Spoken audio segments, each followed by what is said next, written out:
You're listening to the Physio Matters podcast this month in association with rehabmypatient.com, and this is session 92.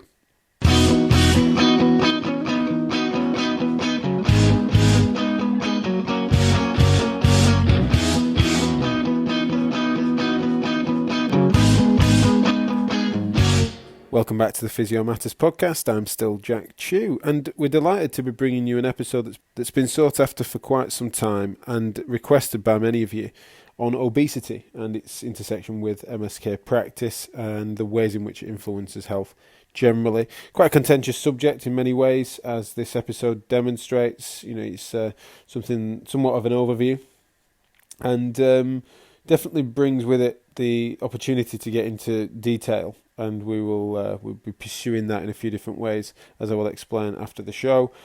Many thanks to Jennifer James for joining me. Absolute font of knowledge on this subject and someone whose work you should follow more closely.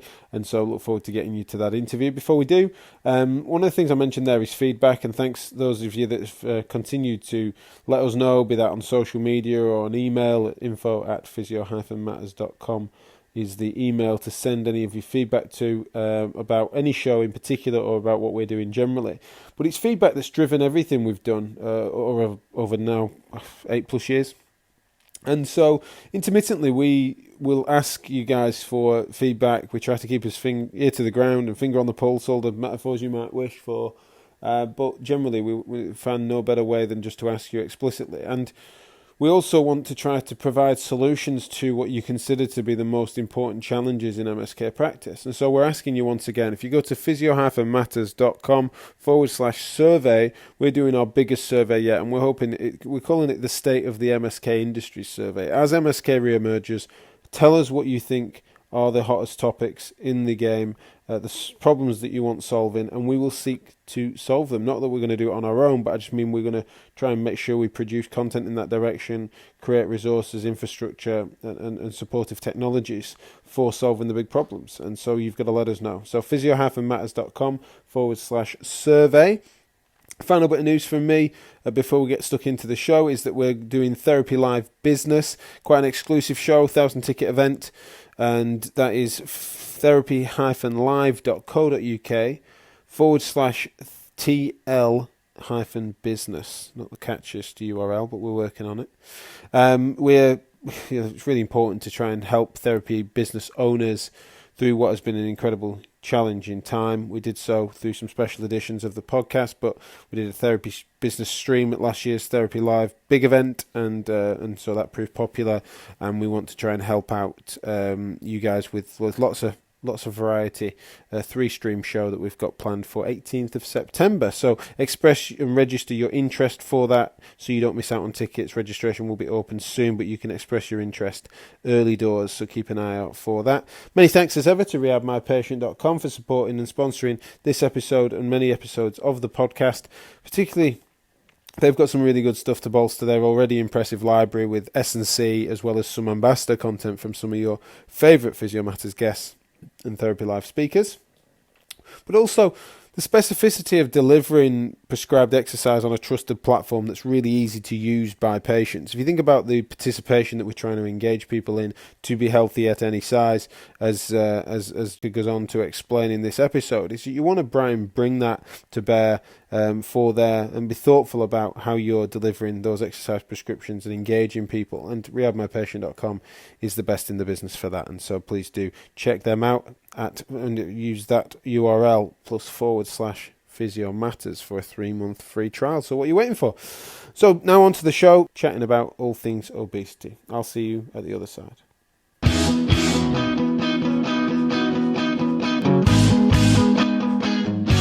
I'm delighted to be here today with Jennifer James. She's joining us to talk about a topic that's been oft requested by the listeners. We've been looking into trying to find the right people to talk to about this topic for a while, and it is obesity, its influences, its causes, its relationship with MSK, both in terms of pathology management, rehabilitation. We want all of that, and we're so lucky to have Jennifer then given us her time today to get stuck into that.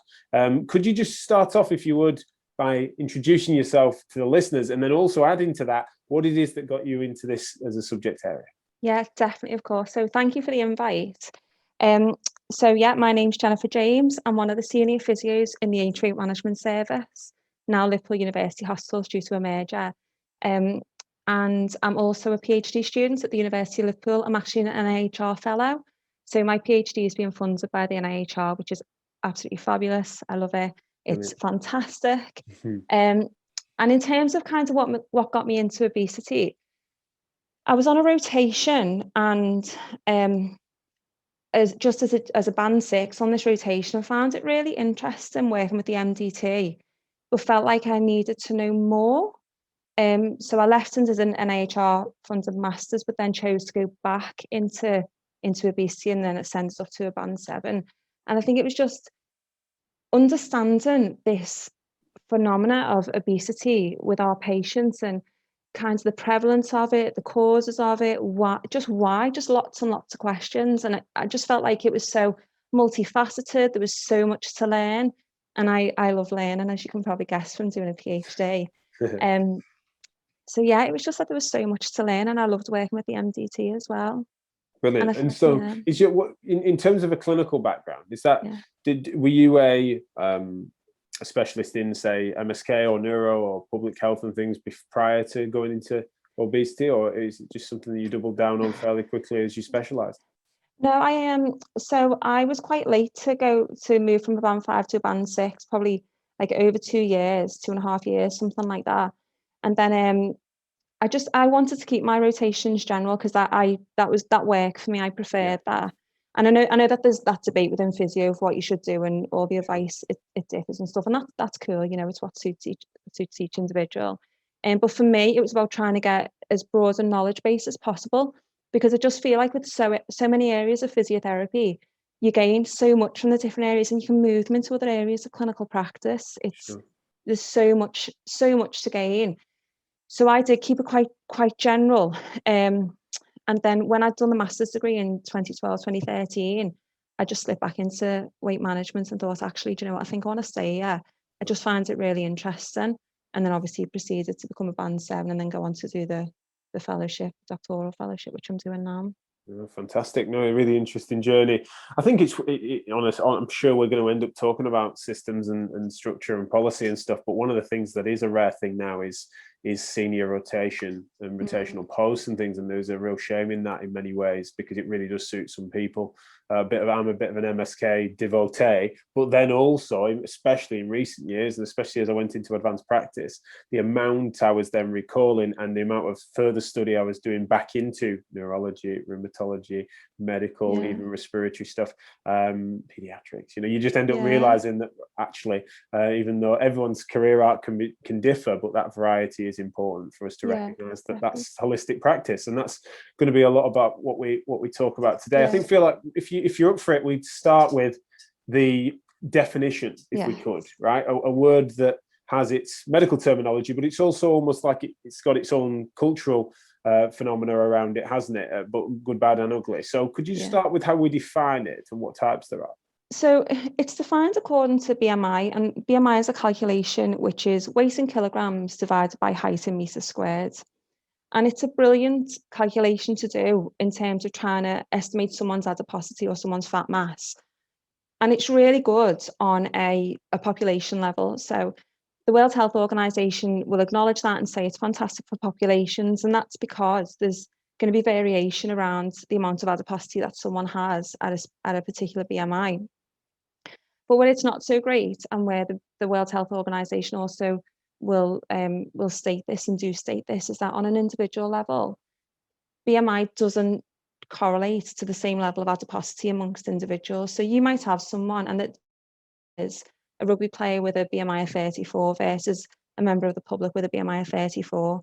If we were to look at their body composition, it would be very, very different between them two people, despite the BMI being the same. So that's how it's calculated. And in terms of the definitions and the classifications for it, a BMI of 18.5 to 24.9 is considered normal, you know, in inverted commas. 25 to 29.5 is overweight, and then 30 plus is obesity. And then there's different categories ahead of that. So we'd say more severe obesity is 35 with comorbid, or 40 without. So it's based on BMI.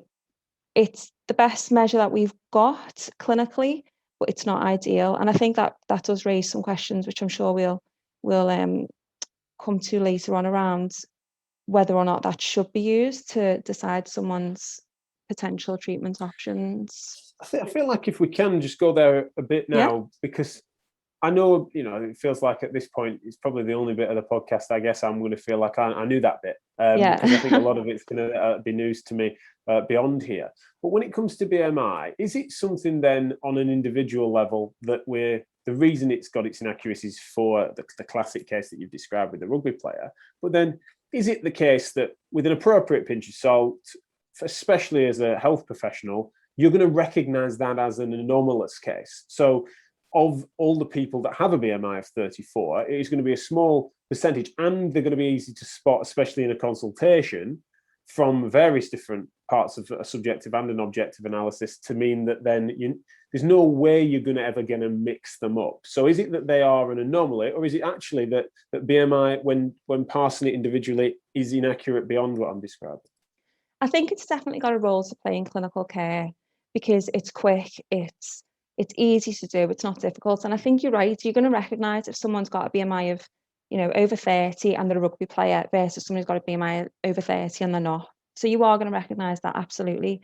But the location of that person's adiposity, so if we're thinking about that person who's not a rugby player, the location of their adiposity is it's important. So if someone's got central adiposity, so they've got the weight around their middle, that's more concerning for us as clinicians from a health point of view, because that central adiposity tells us that they're more likely to have fat around their organs. That's a risk factor for cardiometabolic disorders. So someone with a BMI of 34 with central adiposity, someone with a BMI of 34 with more widespread adiposity that's not centrally located or focused, they're different in terms of their health, their potential health risks as well. So location of adiposity is important as well. It can make sense. It definitely can make sense of that, and we know the systemic sequelae from central adiposity and the systemic inflammation and all the other things that we think are predisposing, as well as the fact that it was the classic case in MSK was that we always used to assume that obesity correlated with something like OA because of literal carrying of body weight on, say, OA knee, and then you realize that, oh, look how many more arthritic hands and shoulders, etc. And it turned out that was definitely more of a systemic consequence, something we've talked about on this podcast many times, and such a naivety when we think back now. We cringe at how narrow-minded we were on those sorts of factors and features, whereas the location of it and how it's affecting the whole body and the whole person is huge. And that's just for a second indulging just the biological almost on that. That's it. So that's interesting. Oh, sorry. And it's a risk factor for other diseases as well. So you've mentioned around OA and the other joints and stuff, but we know that it's a risk factor for tendinopathies and for at least 13 types of cancer. So you're looking at, and this is through various mechanisms, so it's not entirely completely understood, but we know that there's esophageal, gastric, colorectal, breast and endometrial cancers. We know that there's a link with them. And the duration of obesity in terms of the development might also be associated with these conditions as well. And things like fat-derived inflammation can initiate the progression of inflammatory diseases. So there's lots to it. I think it's beyond more than just that person's got a lot of fat mass. It's okay, what does this represent? Where is this located? What's our role in terms of as physios, as people who should be trying to help people to improve their general health overall, being that truly holistic practitioner. Absolutely, not just in name, but then in action, which is definitely where I want to get stuck into. What are the causes of obesity? Cause being a complex word, of course, but we can call it contributors or whatever we wish. But let's just go there for now, I think. Okay, so it's incredibly complex. So a little bit of background to this. In 2007, there was a report published called the Foresight Report. And this was commissioned on behalf of the government to examine how we can deliver a sustainable response to the increasing levels of obesity in the United Kingdom over the next 40 years. And they did something called systems mapping. So they got all the evidence together and looked at what was effectively influencing this energy imbalance at the centre, which is calories in, calories out. What was making what was affecting this? And they looked at the complex biological systems that go on, the complex societal systems, and they found that it was massively multifaceted and that we live in an obesogenic environment. But importantly, no single influence dominates. So, and I think we need to move away from this narrative of personal responsibility and eat less, move more, because the Foresight Report in their systems map has showed us how complex it is. But if you look at the executive summary, they narrow it down to 4 major influences, which is the primary appetite control in the brain, which are things like palatability of food, the variety of food, the satiety of food, the appeal of food, the forces of dietary habit that we've got, which keep people from adopting healthier lifestyles. So you tend to eat the things, you eat the things that you eat. There'll be a familial thing. You'll eat similar to members of your family. Your family will eat different to other people. So you've got them dietary habits. Then you've also got levels of physical activity. So being physically active is wonderful for health, and we'll talk about this, I'm sure, but it's not that great at inducing weight loss. So there's that thing of you can't outrun a bad diet, and it's true, you can't. The effect of physical activity and exercise on weight is modest, to say the least, really. It really is. Mm. But it is important in health. And it might also, when someone's levels of physical activity are affected, it might also influence other behaviours, which might be implicated in the development or the promotion of weight gain. And also, when we think about physical activity, we need to think about the easy options. And sometimes these easy options might actually be the only options that people perceive. So things like children walking to school, well, do the parents perceive that it's safe? Are they worried about a busy road? Are they worried about pollution? Are they worried about safety? What is it? And then finally, psychological ambivalence in making lifestyle changes. So that want for the tasty, palatable food versus wanting to try and maintain a certain weight or maybe weight loss or whatever it might be. So essentially there's four major influences, as I said: primary appetite control, forced dietary habits, activity, and psychological ambivalence. But it kind of feels disingenuous to boil it down to them 4, because it's so much more complicated than that.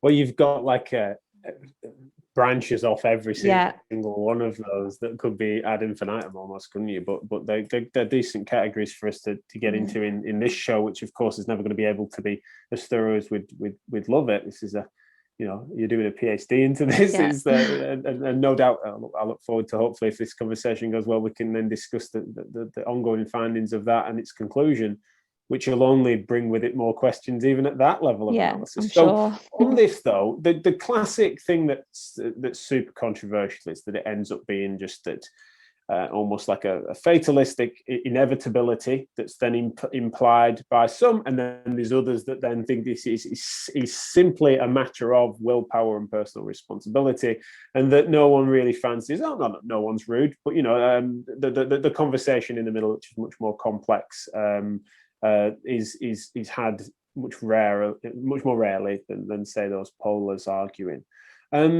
As healthcare professionals, I would say it's fair to say, and although there's corners of it that are less so, generally, I think that the caring aspect of it means that there's empathy applied, and that people recognise some of that complexity. Maybe they don't know where on that continuum they should be, or where the evidence points them, etc. But generally speaking, it's rare that I find someone who's a colleague who's so narrow-minded as to simply be finger pointing or to implicate the person in front of them as being the only cause of both the problem and the only cause of what could be the solution.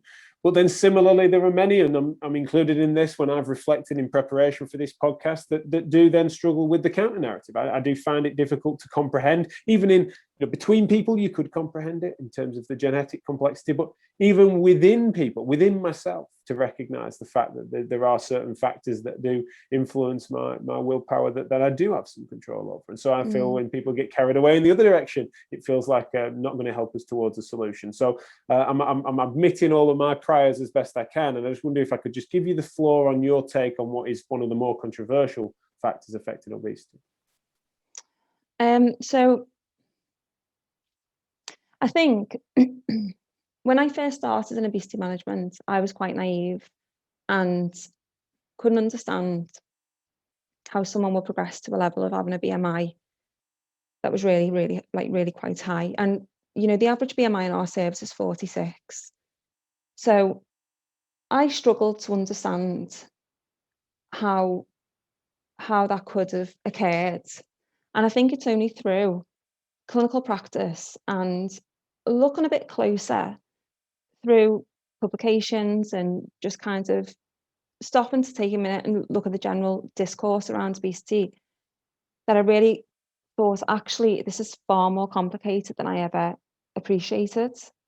And I think also this, if it was as simple as eat less, move more, we wouldn't have the levels of obesity that we've got. So 2/3 of the population have got a BMI over 25. So 2/3 of the population have either got overweight or obesity.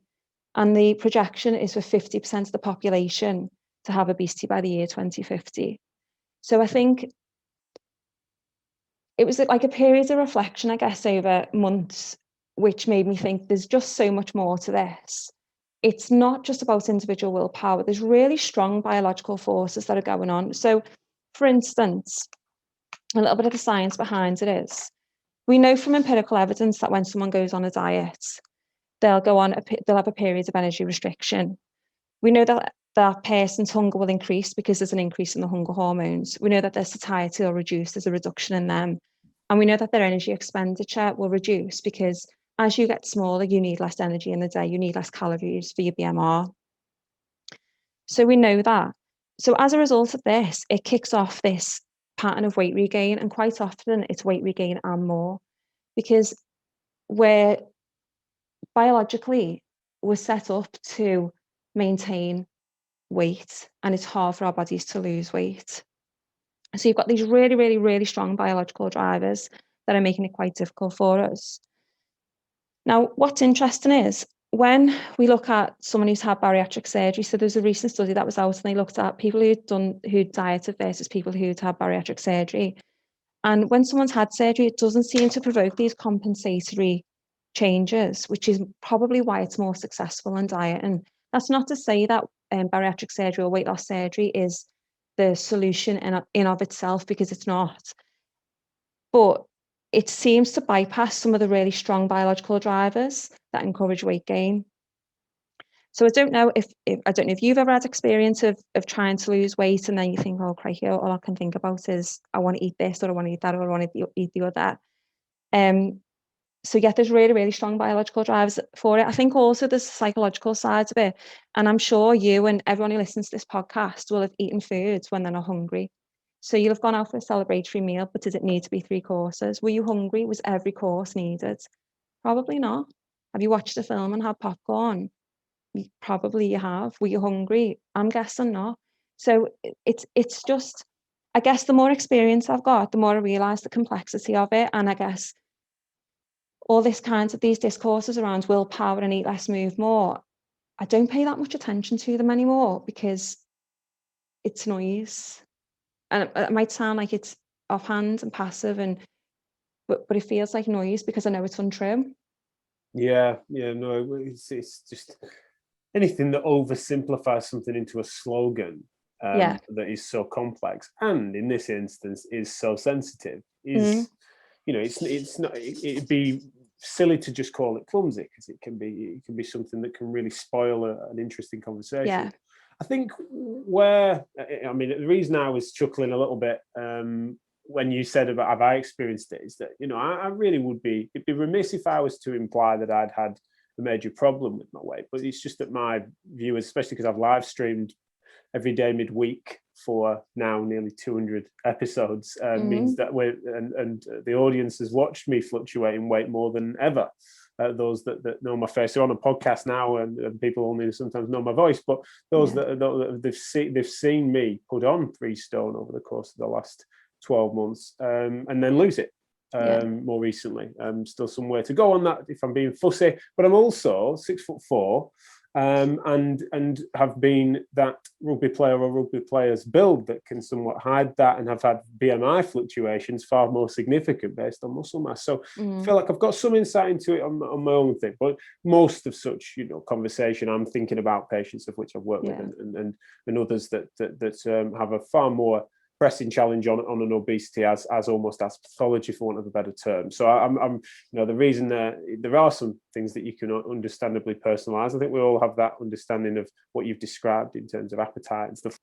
So what I was wondering, though, when I think about that balance, as you've described it, is before we get into some of the complexities of the social factors and phenomena affecting it, right, the cultural stuff, if there was thought experiment and we had and I hope we don't, but if we had a famine tomorrow, and that therefore the societal stuff has come before us and that's still affecting us psychologically, etc., but you literally did have an energy scarcity on a population level.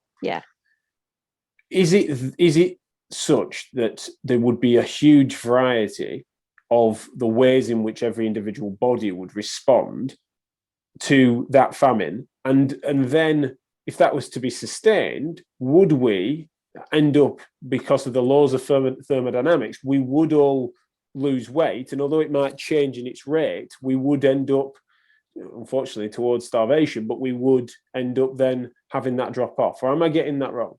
No, I think there's something in that. So our genetics haven't changed over millions of years. They've not. Well, maybe small changes, but essentially we're the same. But what has changed significantly is our environment. So over the last 50 years, there's been an absolutely massive change in our food environment and our activity environment. And we've seen that weight and BMIs increase during that period of time.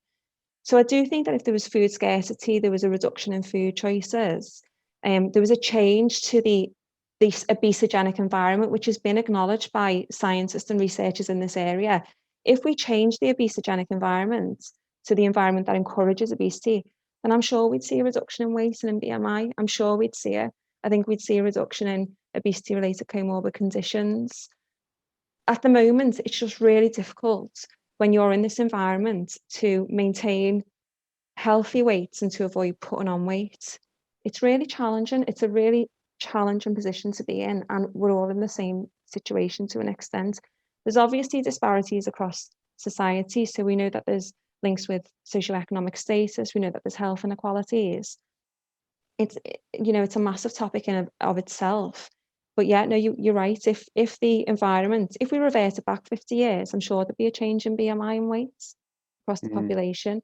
There'd be other parts of us that aren't quite as healthy, I'm sure. But yeah, I do think there would be a change. One of the things I think people in our field, particularly in healthcare, especially as therapists, we're so, the whole game is that we're trying to play Mr. and Mrs. Motivator in a sense, aren't we? Like we're trying to inspire people to lifestyle changes, and often active ones and stuff.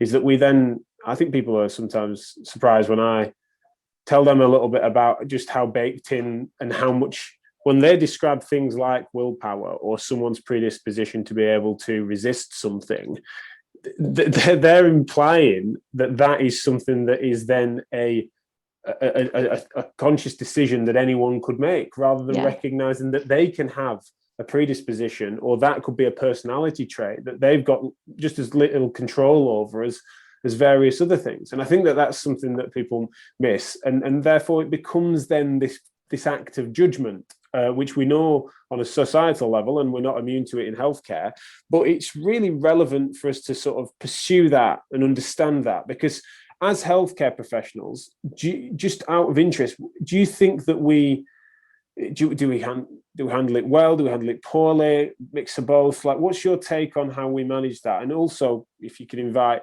that as therapists, even within healthcare, if you want to be more specific. Yeah. So I think just before I answer them questions, you've raised two really important points then. So you've spoken about basically the moralization of obesity and the moralization of weight. And I think that we see that a lot, part one of the 7 deadly sins and gluttony and all that. And I think we see body shapes as being better, and a body that works is a brilliant body, but we see some body shapes as being better, some sizes being better, weird in like the public discourse. And then there's obviously the genetic predisposition in the sense of, what do I prefer to do? Do I prefer to be outdoors? Do I prefer to be physically active? Do I prefer to watch the television? So I think there's also that side of it that for some people, they'll want to be physically active. They'll have certain food preferences and activity preferences, and other people won't. and the environment will enable that or not to a certain extent. There's a really fantastic researcher called Giles Yeo, and I think he's based in Cambridge, and he does a lovely talk that says, "Can I blame my genes when my genes don't fit?" And he doesn't, and it's brilliant. And he doesn't talk specific. Well, he mentions that because there's some genetic disorders where it will be associated with increased appetite. So things like Prader-Willi syndrome, for example. So there's, and I think one's called MC4 deletion. So there's different genetic conditions that may well link with obesity directly. But then, of course, you've got your own makeup and, the things that you like to do. So, yeah, his talk is absolutely fantastic. In the terms of, do we handle obesity well as healthcare professionals? I think it depends. I think it really depends. I've heard some awful horror stories, and I've seen some encounters between physios and patients that I don't really want to discuss, because I don't want, I think people will probably identify who it might have been in the past. But I've heard things and I've seen things, and so yeah, I think it depends. On the whole, I think they're the minority, and on the whole, I think physios are much better, because I think inherently we're more holistic in our practice, and I think we get that with any condition. It's not just a condition, it's the person with the condition. And you'll have noticed that I use people first language throughout this podcast. I talk about people with overweight, people with obesity, because first and foremost, they're people, and these are the other conditions that go alongside it. So I think it definitely depends. I think people are generally getting better from a healthcare perspective. There's some heterogeneity within that, as there is for physios. Yeah, and the incident I've been thinking about before wasn't a physio, it was someone else, but I think it, a different healthcare professional, but I do think it varies. Hopefully we're going to be moving in a more positive direction, but there's lots of stigma around there. There's a research called Rebecca Poole, and she does lots on stigma and stigma amongst healthcare workers.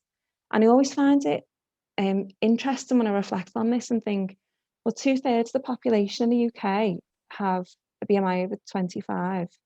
Our healthcare professionals are drawn from the general population, which would seem to suggest that our healthcare professionals are going to have BMIs over 25. So why does the stigma persist? And stigma does persist for patients with obesity. They'll go and see a GP for something and be told, oh, well, it's your weight, it's your weight, it's your weight. And it might be completely unrelated to their weight. And, so patients do experience that. I do think, though, that if a patient presents to us in physio and you think that their weight is related to the issue, absolutely bring it up. I think it's completely relevant. I think the way you do it is important, but I do think it's completely appropriate to do that. And we're definitely going to get to the how, maybe, to do that, Yeah. the difficult conversations piece, because it's important. It would be so uncaring to be cavalier and clumsy doing that, but it would also be so uncaring to not, if you're part of your analysis as a professional, to care for this individual in front of you, to do your best for them. If you then, for some reason, we're not going to challenge yourself to try and find a way to communicate that, then that's just as bad in many ways. It's not a caring thing to bite your tongue too hard on that. So we'll definitely, I want to come to how we might do that. I'm sure you visit those conversations more than most, although in a different context. But I think your point about healthcare professionals being drawn from the general population, you're absolutely right. I think across the piece, I bet you wouldn't have a massive discrepancy in BMI mean and your ranges in a gem pop, but then also within healthcare professionals. However, interestingly, I think that to some degree, physiotherapists, because we're the little fitness bunnies supposedly, or there is just something to be said for that self-selection into our particular subdiscipline, that I don't have any data on this, but I would sense that, although a range and a good range, don't get me wrong, I bet that the mean and the range would be skewed. And I think that then comes, it can sometimes be for good, and it sometimes can give us positionally, it's not a bad thing. But then other times it means that we are seen as being quite separate, and therefore quite deluded by the realities, or seen as being like, it's easy for you to say, and the vulnerabilities that brings as being seen as the folk that are often clad in tracksuits, and then all of that the bad stuff that can bring with not being able to be a positive role model, because we're seen as being struggling to empathize, and that's a bad thing. So that I don't know if you do any data or any thoughts on that. Yeah, no, I've got no data on it, but I think, yeah, I do think what you're saying is probably correct. I think there does seem to be certain characteristics amongst physios. You can doesn't there? You can kind of Spot as a mile off. Yeah, you can really, and I think, yeah. So I wouldn't be surprised if physios are probably more physically active, less sedentary, and the BMIs are probably shifted slightly one way. So I'm sure you'll still have the range, but I think there probably is somewhat of a shift. So yeah, I'd agree with you. I'd agree with you on that. We definitely want to try and work out as well as to how that's not necessarily a good or bad thing with regards to this conversation, as in this topic, and how we can best help with people. But it's just something to consider, isn't it? Yeah, I think it's all these factors we should be bearing in mind. Yeah, I think it's really interesting, and I don't take the position that you should be that you need to be slim to be a physio, or that you need to be you need to try and make yourself into anything that I absolutely don't think that at all. I don't think that as slim physios are better physios in weight management. Absolutely not. I think it's one of the things that I say when I'm if I'm ever in a situation where a patient, and it's happened before, so patients have turned around and says, well, you wouldn't know, you don't struggle with your weight. So we need to call that out and say, is it okay if we discuss this? And this is the one of the lines that I'd say, is it okay if we discuss that? I absolutely hear what you're saying, but my response to that is that I use my knowledge and skills that I've acquired through years of practice, through education, and I apply that to try and help people become more physically active and less sedentary. I haven't had a stroke, but I could help to rehab someone who has. I haven't been on intensive care, but I'll be able to treat someone who has. I've never broken my leg, but I'll be able to help someone who has. And I think I've had to use that a couple of times because I think it was stifling the consultation. And then once you say that, there's like this recognition, this, right, okay, yeah. And I think it helps to build trust between you and the patient as well when I've had to say that. And it's like, right, okay, yeah, we've addressed the elephant in the room. Let's just crack on now. And it needs to be said sometimes, and not done in a way to beat the patient with, because that's absolutely not appropriate, but more in the sense of, I feel like we're not really building this relationship at the moment. Can we just address this? Because it is really important. So much of physio is about good communication, honest communication, and taking the patient with you and you going with them. You're the expert of physio, but they're the expert of them, and you need to work together. It needs to be more like a dance than a tug of war. So absolutely, yeah. no, it's a great point, and definitely inviting the opportunity to discuss that a bit further, and to therefore just reset the position of it a bit, because it's no one's going to benefit from that being super uncomfortable, no matter what the context or circumstance or what the outcome of that consultation needed to be, especially in your line of work. But even if that was in first contact in general practice, in a standard MSK intervention or assessment, is that no one's going to get, no one going to really get past that if that's hanging over it. You're going to struggle to get anything other than sort of binary list taking of assessment. It's going to be shallow, superficial. It's not going to be conducive to good care. So it's a really good way in that. I think it's a great shout. What sort of stuff should we be asking on a subjective assessment in this direction that would assist that? And that includes, say, past history and the like. What should we be asking after? Yeah, so I think it's entirely relevant to, if it's relevant to your consultation. So if you're seeing just as you would ask about smoking history, if you're seeing a patient for their chest, I think it's if it's relevant to your consultation, it's entirely appropriate to ask them about their weight, and particularly if you suspect that their BMI is maybe higher than you might think is helpful for their particular condition. It's fine to do that. I think also in terms of asking around surgical history, you need to know if your patients have bariatric surgery. So when someone has bariatric surgery, so in the UK, I'm not sure how much you know about it, but in the UK, very little. Very little. Okay, cool. So on the NHS, we tend to fund gastric bypasses or sleeve gastrectomies. So you'll hear people kind of just throw away comments about gastric bands. We don't fund them on the NHS. There is a study at the moment called the bi-band sleeve study, which is comparing the gastric bands with the bypass and the sleeve. They tend to do really well over in Australia, but they didn't do so well over here. So nevertheless, in England, NHS England, we do bypasses and sleeves. Now, if someone's had bariatric surgery, they need to be monitored from a nutritional point of view for the rest of their lives, and the GP needs to be doing that. And it's really, really important, because non-concordance, so note there, concordance, not compliance with, an agreement with, and going along with the treatment plan of being on multivitamins and minerals for the rest of their lives. That's what patients need to adhere to. And if they don't, because bariatric surgery can compromise bone health, you see. So if patients are non-concordant with their medication and it's compromising their bone health, that might be relevant to your consultation. If you've got a patient with, I don't know, low back pain, and you're thinking, okay, what's going on? They're quite young. Look at their surgical history. I noticed you've had bariatric surgery. Are you being followed up by your GP? Are you being followed up by specialist services? It's entirely appropriate then to ask about it. And I don't think it hurts to know that bariatric surgery is not a quick fix. Absolutely not. It's not a quick fix, and it's something that needs ongoing monitoring with. So even after the surgery, it's not like a knee where you might say, okay, you've had the replacement, I'll see you in however many months down the line, and then you're discharged from care. Just look after it, come back to me if there's any problems. They need to be seen by their GP. They need to have annual bloods, and they should know all of that. But it might be relevant if you're thinking, I'm not sure what's going on here. In a standard contact on assessment, let's say, and again, sorry to make it MSK centric, but for our context and those of most of our listeners, yeah, are you someone that would feel like a documentation of BMI either being then reported by height and weight or truly measured should be as standard within that, or only in certain circumstances when deemed relevant? I think that's a really, really interesting question.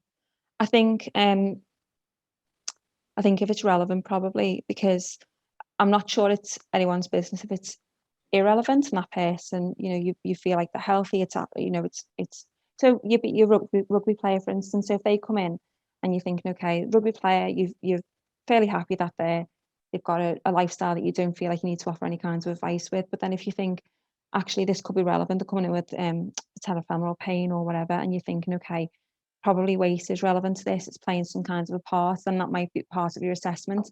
The only thing I'd say then is, if you're not going to do anything about it, why would you measure that? So yeah, I'd just be a little bit confused about why you're going to measure it. Obviously, we measure weight and BMI in the weight management services because that's the outcome measure that we're hoping to change. Sure. And I think if you're considering surgical management in the future, then yeah, I think it's relevant then. If you've agreed a plan with the patient and together you've agreed this goal that they're going to try and address their weight to reduce the impact on their symptoms, then yeah, use that as an outcome measure. I am just very conscious that sometimes patients can feel like their weight is used against them. So I think it just needs to be done in an appropriate manner, and it needs to be appropriate to what you're talking about, really. So that's certainly where I think it makes most sense, is that you would ask it when or if relevant, and as you would any question subjectively. But I have had colleagues that have made a case, especially those that are doing so. And when I once worked in a service where you took a certain amount of demographic information as standard, including things that the patient would often say, how is that relevant? You were asking, ethnicity, religion, it was sexuality was on there for a time, which was, again, came with a social challenge. But then BMI was part of that sequence, and many of us made sure that they weren't the first questions we asked. But because we were obliged to, we did so. Now, it wasn't great, and it's something I've not continued once it wasn't mandated. However, there was something to be said for the fact that then people were less likely to feel got at when it was as standard, right? Everyone was being asked it. So there was an upside there. Not enough an upside for me to continue doing it, but is there something to be said for the fact that becomes normalized, a bit like a vital sign? GP might take my blood pressure if I saw him tomorrow. I wouldn't, he might not have needed to, but he kind of did maybe as standard. But why are they taking that? So is that being taken because you want to try and capture the demographic information around the patients that you're seeing? Is it being done by the GP because they want whatever points it is, for report and stats and stuff? What's the purpose of it? I think I'm just a little bit conscious of what's the point? What is the point to it? And is it for surveillance of the population because we're thinking, do we need to invest more in our weight management services? Brilliant, fantastic, let's do that because there's definitely not enough of them. but there kind of needs to be a point to it. I don't think that you should just collect data for collecting data's sake, is my personal view, and that's consistent with when you do research and you're trying to put things through ethics. Collect what you need to collect, don't collect any more than that, and manage it appropriately. And that I think that's where I sit on it. Yeah, that's I think a really smart policy to enact. I think I suppose the if you didn't have a mobile population and you were having someone that would be to report back to services, if they were to there and you took their BMI, years later they then represent with either a same or similar condition in which it might be of a relevant data point, the relevance is the difference. That it might have been useful to have that as a baseline. It might have And been. in general practice, you can comprehend it in primary care, but then, I agree with you, and I don't think it should be routine as I described it. Yeah, I think and that again goes back to the usefulness of BMI. So what is it actually telling you? It's telling you about a person's height over their weight. That's what it's telling you. It's not, it doesn't tell you about fitness. It doesn't tell you about body composition. It doesn't tell you about health status. It doesn't tell you about the location of adiposity. So why are you collecting that data? Why do you want it? So when it comes to subjective questions then,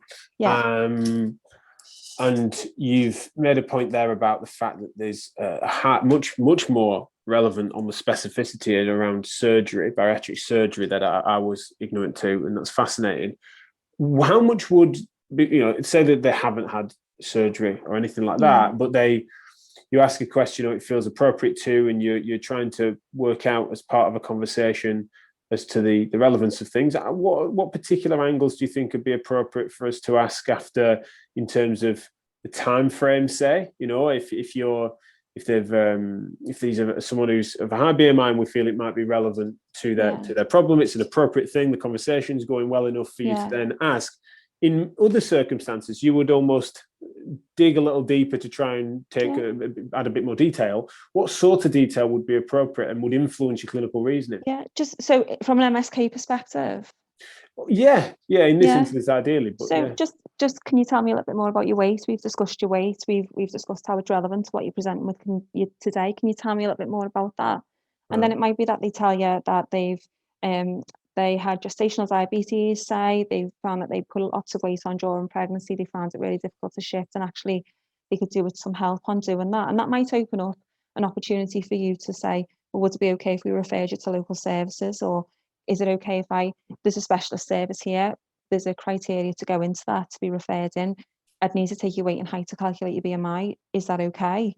And I think as long as it's entirely appropriate, but then just ask the questions as you would. I think clinicians get scared about talking about weight, and I understand that, and I probably was scared at one point. But I think as long as it's relevant, and if someone's got obesity, these conversations will have been had many times before, but probably not as tactfully as physios are able to do it. Because as physios, I think we're a bit more, we're holistic in our practice. We've often got more time than GPs would have. So just ask them questions. Can you tell me a little bit more about your weight history? Can you tell me about anything that you've done to try and lose weight in the past? What worked for you? What made that more difficult for you? What helped you to do that? Okay. And if you felt confident, you might say, do you feel like you're able to implement any of them strategies now? Or is it something that I can kind of refer you on to other services, or can I mention this to your GP, because there might be things that we're able to refer to. Yeah. What implications does obesity have, say, on the management? We'd have to give really particular case studies to get into the nitty gritty on MSK issues. But if you think about the sort of standard things that would present, does the data suggest, and our experiences suggest, that it affects the pace of rehabilitation, the prognosis? How does it colour and influence management generally? So it's really interesting. So I've spoke to some level physios last week, and we were speaking about weight and BMI in relation to moving forward for total knees. And in prep for that session, I read a little bit, and there seems to be quite a lot of debate within the surgical community around this as well. So elevated BMIs are associated generally with poorer outcomes, in the sense of, from what I've read, there might be an increased risk of infection, and surgeons might perceive that there's a poorer outcome. But But then on the flip side of that, I've also read that patients who have had controlling for BMI, patients who've had orthopedic surgery do get good results from where they are. So where they've started that pre-surgery to where they end up post-surgery, then there's good results there. Interesting, we had a conversation around last week again around BMI, this BMI 40 threshold, this magic BMI 40, and moving forward for orthopedic surgery. And someone saying that the surgeon was actually happier to operate on this person who had a BMI over 40 because the legs were quite slim, which again goes back to, well, where is that adiposity being held? Because although technically it might be easier for an orthopedic surgeon to operate on slim legs, if that person's got central adiposity, health-wise, metabolically, cardiovascularly, they're probably not that healthy in comparison to someone of the same BMI whose adiposity is more widely distributed. And historically, one of the factors affecting that because I used to list for knee replacements, and there used to be hard and fast rules over magic lines at 35 or 40. Yeah. But one of the big things there when I spoke to the surgeon is that there were prosthetic failures, which I know are less so these days, but that was one of the big things, which would be irrelevant as to the slimness of legs. Yeah, it might be easier under the scalpel, but fundamentally, if it's coming to the actual mass through joint, then that's irrelevant. So yeah, it's an interesting one, and certainly a devastating thing when people fall the wrong side of an arbitrary line, especially if it's not being considered all of the factors affecting as to why. And that's why that weight history is a really good way of framing it. And I loved how open that question was on your suggestion, because it kind of, they can take that where they want then. Definitely. And then there's clearly no judgment coming with that question. Which is really nice. Does it have a direct is there a direct relationship, say, between obesity and what would be considered treatment failure for, say, MSK over the physio interventions? Because often difficult to tease that out in the data compared to the other comorbidities that can exist around that.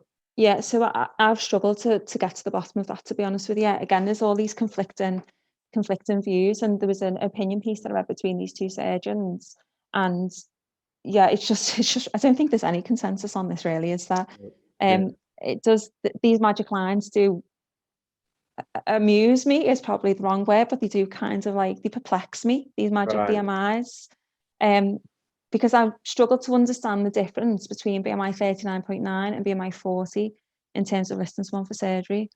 I genuinely struggle with that. It might be a couple of kilos. So so I don't know.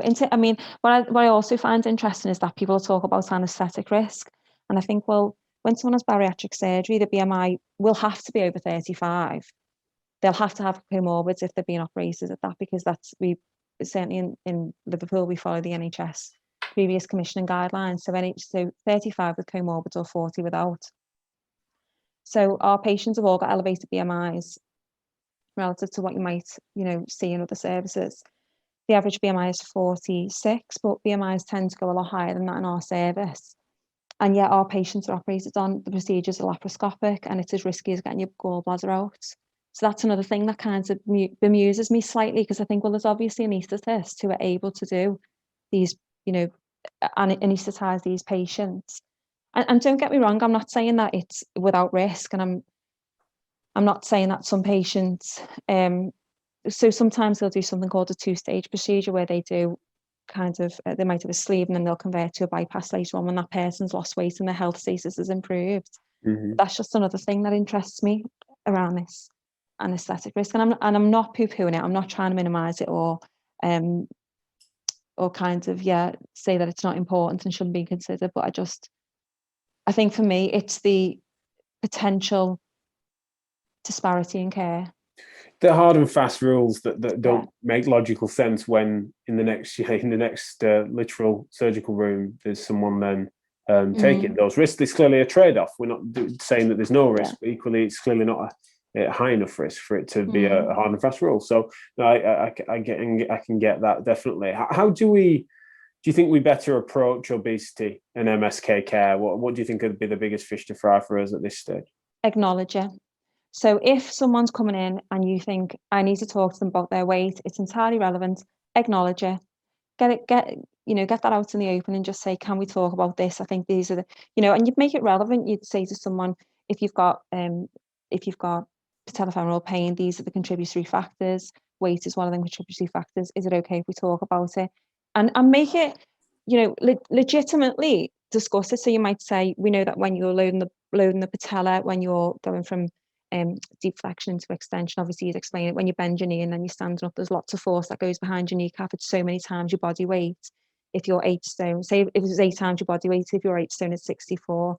Well, if you're 20 stone, it's a lot more than that. And make it relevant to the patient, and make it appropriate, but get it out there, discuss it with people, but do it in such a way that you're not stigmatizing, you don't belittle people, and that you're really open and genuinely interested in their weight and helping them to manage it.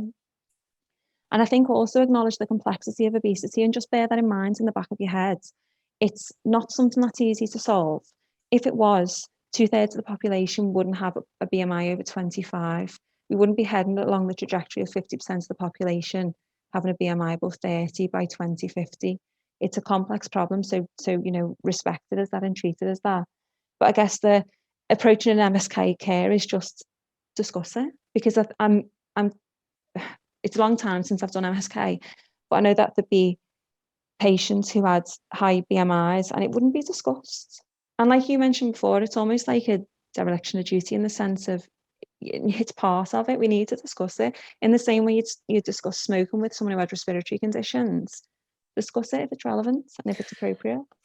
Yeah, I think there's a culture of politeness. It's a bit superficial in many ways on this stuff. Really, it's one of the things that's frustrating, is because it's a fairly shallow version of politeness to then decide to not do it. But I think the evidence is overwhelming for its contributory factor. I mean, to consider it monocausal would be really clumsy and also judgmental. But then similarly, if it's a factor that you're reasoning as, you've deduced that it's reasonable to think that this is contributing significantly and would be something that they should know about, then we all know the stories in which that can be the penny that drops. Not that then becomes easy for that individual by any stretch, but it's sometimes that, much like sometimes it does take for major events for people to change lifestyle behaviours.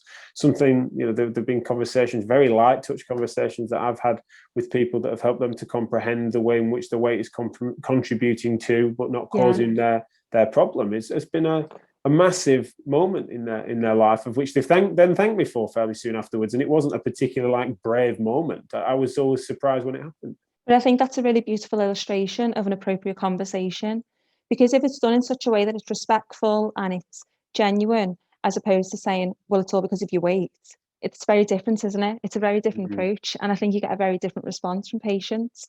And I think if they feel like, actually, do you know what, this person genuinely is interested in trying to help me to improve this, or, for this to get better, I think that's very different to patients' impressions when they might say, well, he said it was because of my weight. It's very different, isn't it? Patients, they'll hear the conversation and the consultation, but what they take away from that will differ depending on how you approach it. I think, just make it relevant, avoid stigmatizing language, avoid moralizing language. I'm sure the listeners to this podcast do it. Sometimes you might not feel brave. And I think it's about, feeling brave and doing it, because by nature of being physios and being a healthcare practitioner and entering into healthcare, I'm sure that they're kind of heart. It's just be brave. If it's relevant, talk about it. So there's a couple of extensions to the really difficult social conversation that becomes really contentious that I feel like it'd be remiss if we didn't go to. And one of them is to then talk about the I forget the word you used. It's a brilliant one I've not really heard before. Obesogenic environment. The obesogenic environment. And I can so understand that, and I can see that as being part of what our culture and society is these days, and moving that way. However, it feels like sometimes there's a hypocrisy to the fact that an obesogenic environment is one of which then, to some degree, normalizes then the size of which would be otherwise unhealthy for us as healthcare professionals. And so then the counter to that is one of the reasons that people would excuse pin-ups and other aspirational body types that therefore are seen as being part of the problem. And so the balance on that is another really bad public conversation of which there isn't a balancing out of that. And for me, I'll again admit my priors and invite your comments and your corrections as well if I misspeak. But it feels like the glamorizing of size 0, the counter to that is not the glamorization of size 40. And I feel that sometimes is where, surely, would that not contribute to said obesogenic environment that means that there isn't a course correction or any sense of societal pressure to aspire to being healthier in this instance? Well, I think you've just hit the nail on the head there. It's about health, isn't it? So I think it's about moving from size to promoting health. And I think what you've also mentioned there is this dichotomous position of either size 40 or size 0, and neither of which I'd suggest are going to be particularly healthy. But I think it's really challenging. This obesogenic environment has been identified by scientists in obesity it's been known for decades. This report was published in 2007, the one that I'm referencing, and obviously the work isn't done like that. It takes years to get that evidence together. So this obesogenic environment, this is the responsibility of councils and of government to try and address this, because they know what's going on, and particularly it's been highlighted with COVID. The outcomes for people with obesity are not as good if they get COVID. There's increased risk of hospitalisation and death.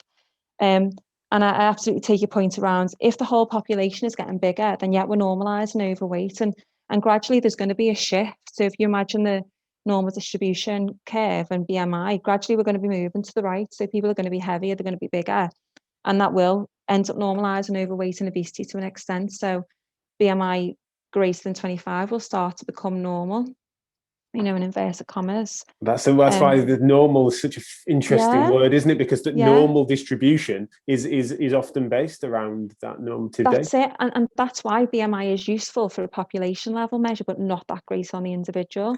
So you'll have known when you were playing rugby and your weight might have been higher, that if we were to put you through a DEXA scanner or an MR, then your body composition compared to when you're at the same weight but not as physically active will have been different. We know that, when we see that with our patients because my patients at the moment are patients who've had weight loss surgery, so I've DEXA'd them. This intervention that I've developed as part of the PhD is to help people become more physically active and less sedentary. And one of the outcome measures is DEXA at baseline, and then we're repeating DEXA later on. So I'm really looking forward to seeing that, because I'm not sure how much we're going to see in terms of weight, but I'm hopeful that we'll see something in DEXA. A bit more accuracy. Yeah, that makes sense. Yeah. One of the things just on that, then you mentioned, that health being primary, and that's how it becomes a more mature conversation than aesthetics, and then judgment that would come with that being beauty standards rather than health standards, and I'd agree with that absolutely. But healthy at any size is a campaign, a movement, and one that the implication is that to counter that statement is one of bigotry in and of itself. I just wondered if I could invite your position on that. What do you mean? Can you elaborate a bit more? So if the general premise is to suggest that you can be healthy at any size, and that there is no upper limit to that, and for me, it's a scientific misnomer, and one that therefore to try to imply untruths for the sake of what is maybe psychological safetyism, or to try and protect people's feelings that might feel that they want to live in what we understand to be a bit of a lie, that regardless of size within seriously largely overweight people, that they can still be healthy, not healthier. They're meaning that it's just the same. There's a relativistic nature of it that's kind of anti-science. Well, I'm not sure I completely agree with that. So there's lots of research that's shown that when someone's more physically active, there's improvements in quality of life, cardiometabolic factors, all sorts of different factors, cardiovascular, body composition. We know that. And we know that that's been done in people with overweight and obesity. So when people with overweight and obesity, if they're more physically active relative to their baseline, we've seen really positive biological, like hard outcomes that shows that they are healthier as a result of being more physically active. So we've seen that, and that's our role as physios within our service, is to help patients to become more physically active, acknowledging their difficulties, because we know we're not really going to impact on weight. So I think and also this kind of challenges the whole thing around rugby players again. So if they've got high BMIs, they're going to be healthier. I'm sure they're going to be healthier than me, and I don't have an elevated BMI. I'm not above BMI 25. They'll be healthier than me, but they'll be much heavier than me. So I think there is an element of truth to healthier any size. Maybe it's healthier in the sense of relative to where they Well, started. that's something I wouldn't dispute, right? So yeah, I wasn't suggesting for a second that you have to mandate a literal weight loss for us to gain any health benefit. You can absolutely be healthier relative to where you are, but the actual, my understanding of the sort of campaigning around this is the notion that you can be healthy at any size, not relative to healthier to your own baseline, but healthy full stop. That pursuing the right, say, exercise regime and other lifestyle factors surrounding it means that you can be as healthy as someone within a normal, again in inverted commas, range of BMI, which is where, and the reason that emerges is sometimes from a kind place, which is that it's trying to take the destigmatization route that far that there's no consequence to actual size. I think there will be an upper limit at which you are so there's other ways of working out risk from weight that they try to introduce to move away from BMI. So this, on my discussions with another researcher from Birmingham, who's brilliant, Absarani, we've spoken about this, and he said there will come a point at which someone's weight, even if it's not causing a problem now, is going to cause a problem in the future. That's fine, and I believe him on that. I think there's going to be so up to a point, I think that there'll come a point where it's going to be difficult for that to be the case. But I don't necessarily ascribe to the view that someone needs to be normal BMI to be healthy. And I think there will be people who have got BMI 27 who will be healthy and healthier at BMI 27 than they would have been at BMI 24 or 23, because there'll be this thing around, when you've gained weight and you've lost weight, it's harder to lose anyway. So you don't know where they've come from. But also, if someone is really struggling to maintain BMI 23, 24, 25, whatever it is, and then there's the psychological impact of trying to maintain this weight that's quite low for them, or it doesn't feel comfortable for them to be at that, but then at BMI 20, 27, 28, they're able to be physically active, they have a healthy diet, and psychologically they feel better. I'd argue that that's a healthier position for them to be in. I think I'd agree, and I would agree with that. I think that there's, again, because these things are arbitrary, as we've talked about, but also what's amusing is that the word healthy, it's like, what the hell, there's no way that is, we can define that range. I suppose what I was making sure that I clarified as being my position is that because the word healthy is malleable, it's not a specific range. If you extend that to the point in which you can self-define and self-identify as being healthy when actually you mean healthier than if I didn't do this, that's kind of where I think it can be relativism gone mad, and I get concerned, because I don't think that then aspires us to what we understand as being better behaviors for that individual. I don't mean better by my judgment. I mean better for their longevity and to live a happy and otherwise well life. But I also don't think that kind of discourse around, we shouldn't promote this because it might mean that people don't try to lose weight or don't want to lose weight. Because I think that it almost kind of implies that there's a if we just tell people that they won't be healthy at this size, then that's going to give them what they need to lose weight. And the reality is it's so much more complicated than that. Right. Because weight is a dependent variable. It's the result of an energy imbalance. So energy in, energy out. If they're gaining weight, an elevated weight is going to be the result of maintaining what your body needs at that elevated weight, and what your activities of daily living. And the Foresight Report, I do strongly recommend that people look at the systems map on that. It's an absolute mess. It looks like spaghetti junction because it's so complex. Right. And so I don't think that them discourses around them potential suggestions around saying, well, we shouldn't promote healthy at any size because people might just not do anything about their weight. I think people are probably more likely to not do things about their weight if they feel like people are getting on top of them. And we know that when people feel that there's negativity around them, there's stigma, particularly from healthcare professionals. It's just going to turn them off.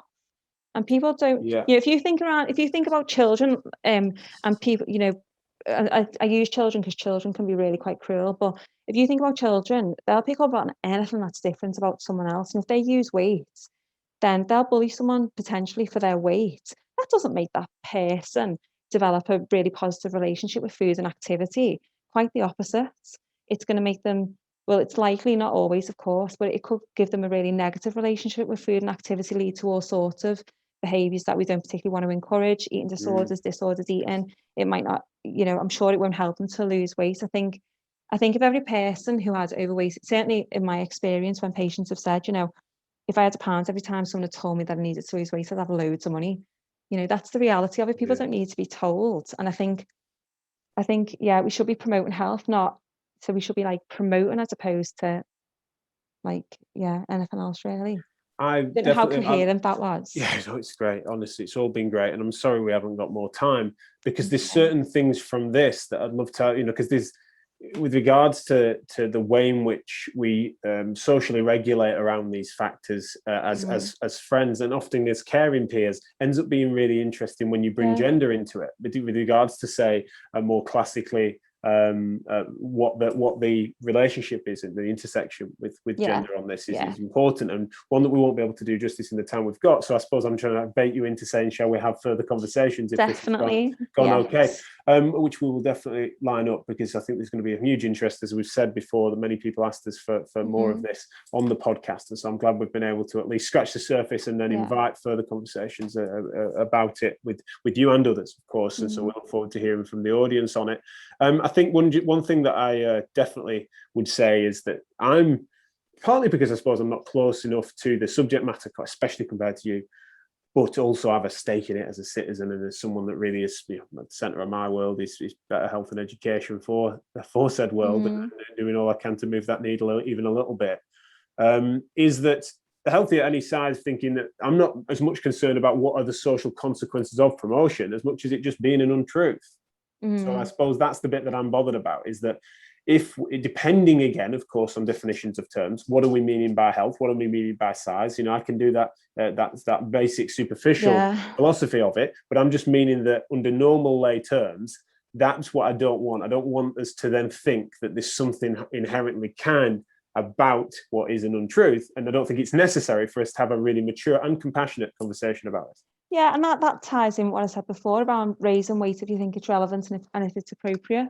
It's about being sensible about this, really, I think, and just if it's relevant, if it's appropriate, bring it up. And obviously, we know that there'll come a point where it's very difficult to be healthy at an elevated BMI. But then again, as you've just said, like, health is such an ambiguous term, isn't it? What do we mean by health? Do we mean physical health? Do we mean mental health? And certainly, I'm sure, for me, healthy is that kind of everything's in tune, so that your mental health is in a good place, your physical health is in a good place. Maybe neither are pushed to the limit, because I don't think that's particularly healthy. I don't think that, for me, it wouldn't be healthy to try and, get a really, really low body fat percentage and, decide to do like extreme sport or anything like that. That would not be healthy for me from a mental health point of view. But similarly, maintaining a level of activity, it is really healthy for me, and it's healthy for me not just physically but mentally as well. Like, I like to get out and be physically active, not necessarily exercise, because of course the definitions are different and exercise is a subdomain of physical activity, but I definitely like to be physically active. It's good for me mentally and physically, and I think it's just, as you've said, I think it feels like a bit of a cop-out, but I almost feel like the ambiguity of these terms that we're talking about means that it's very difficult to really pin an answer.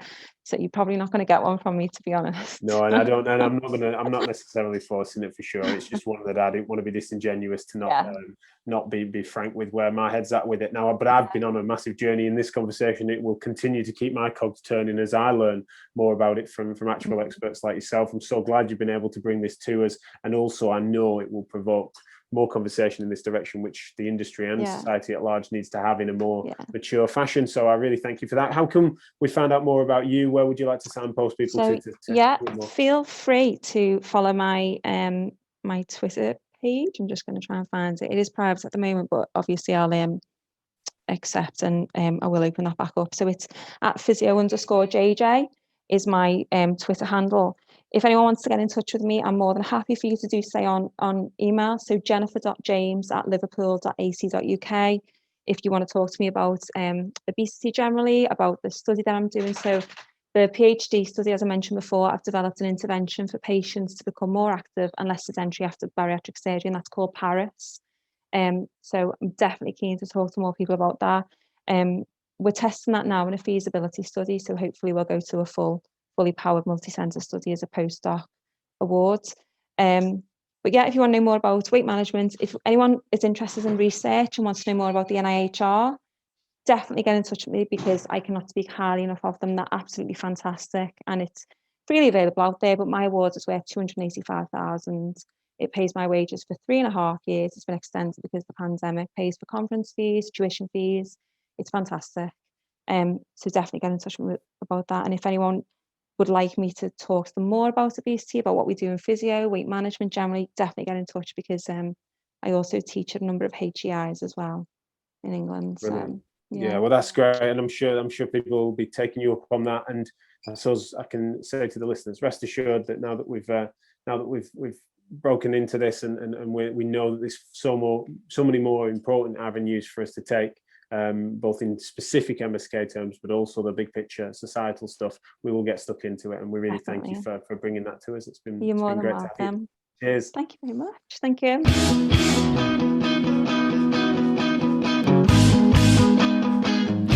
And there we have session 92. Massive thanks to Jennifer James for coming on the show and for enlightening us on what is an incredibly important and fascinating topic. Hope we approached it well. Obviously, we could go on for many more hours discussing all things related and going into more specific detail. I think that the topic is bound to get chins wagging, and as often happens these days with Physio Matters, if there's any particular areas that you want to get into with regards to pathology related detail or continuing the societal ethics of obesity, then I think that's something I will visit on my show Chewing It Over, which goes live weekdays 12:30 till 1 o'clock. If you haven't found that on social media, then have a little look. I will be pursuing this theme as we do many others as that approaches its 200th episode, which is cool. So if you haven't found that already, then Chewing It Over is our daily show, weekdays 12:30 till 1 o'clock, and we'll be definitely visiting some of these topics. Bit of an afterword on that then from me is, I think as we've noticed towards the end of that conversation, is that you end up discussing something sensitive. You have to talk about definition of terms. And so the term obesity, what are we meaning by that? But also then, if we're talking about health or healthy, what do we mean by that? Of course, these things aren't just splitting hairs. They really matter with regards to how slogans work and how public health messaging works. And so we've got to try to make sure that we examine those. And that means that sometimes things do get deep, and we need to get in there to really benefit patients and develop healthier behaviours as individuals and across society. And so that's why I'm glad to get stuck into these topics, and there's more of those to come on a few things we've got lined up, including at our Therapy Live events. We've got Therapy Live Business 18th of September, as well as then Therapy Live Sport in November, date soon to be announced for that as well. So our live events are back up and running very shortly, and certainly they are going to be situated to really help us to relaunch as we reset for what will be a new chapter, I think, in healthcare, in society at large in many ways, following our re-emergence from the pandemic. Although, of course, the challenges still remain, there is a shift in sort of landscape there, which we want to embrace and also try to propose new beginnings and some of the continuation but the adaptation of some of our old ways of working too. So do join us for those. It's going to be really exciting, and thanks again for tuning in and for sharing your feedback at TPM Podcast on Instagram and Twitter /Physio Matters on Facebook. And yeah, pretty easy to find us, of course. We are proud to be very Googleable. But if you're interested in any exclusive content, and certainly all of the recorded materials from Therapy Live events and other bonus content from Physio Matters from our incredible network of speakers, then it's physio-matters.com, and you'll find all you need just there. All that's left to do is for me to say you've been listening to the Physio Matters podcast. discussing physio matters, because physio matters. Bye for now.